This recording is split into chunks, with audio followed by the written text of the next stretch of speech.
কাবুলে একটি মাদকাসক্তি নিরাময় কেন্দ্রে পাকিস্তানের বিমান হামলায় অন্তত 400 জন নিহত ও 250 জন আহত হয়েছেন বলে আফগান তালেবান সরকার দাবি জানিয়েছে।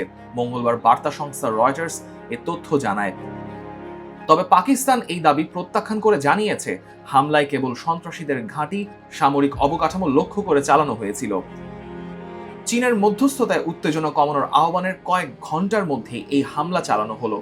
সাম্প্রতিক এই ঘটনার পর দুই দেশের মধ্যে উত্তেজনা নতুন করে বেড়েছে। ঘটনাস্থলে একটি একতলা ভবনে আগুনের স্পষ্ট চিহ্ন দেখা যাচ্ছিল।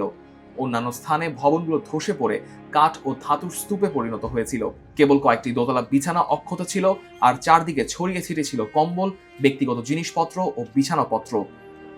প্রত্যক্ষদর্শীদের বর্ণনায় উঠে আসে বিভীষিকাময় পরিস্থিতির চিত্র। অ্যাম্বুলেন্স চালক হাজি ফাহিম রয়টার্সকে জানান, তিনি ঘটনাস্থলে পৌঁছে দেখেন চারদিকে আগুন জ্বলছে এবং মানুষ পুড়ছে।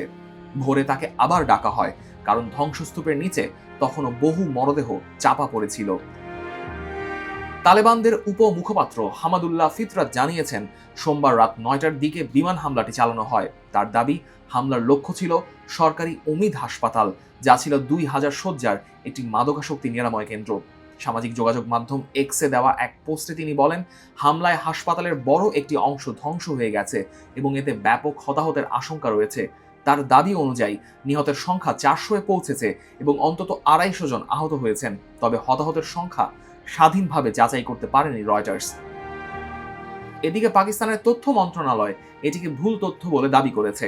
জাতিসংঘের বিশেষ দূত রিচার্ড বেনেট বেসামরিক হতাহতের খবরে উদ্বেগ প্রকাশ করে উভয় পক্ষকে সংযম দেখানোর আহ্বান জানিয়েছেন।